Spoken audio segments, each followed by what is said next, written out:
یا ایھا الذین آمنوا اتقوا اللہ وابتغوا الیہ الوسیلہ وجاہدوا فی سبیلہ لعلکم تفلحون۔ اے لوگو اللہ سے ڈرو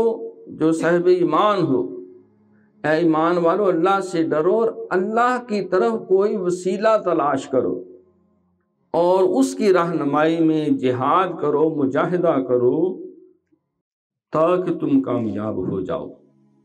حضرت شاہ ولی اللہ مدثر دہلوی رحمۃ اللہ علیہ فرماتے ہیں کہ یہاں وسیلہ سے مراد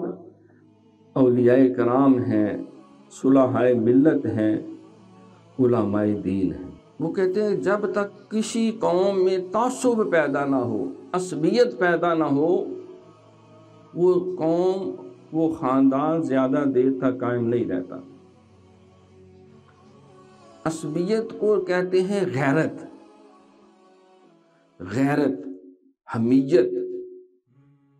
اپنے اکابرین پہ فخر کرنا، اپنے محسنین کو یاد رکھنا،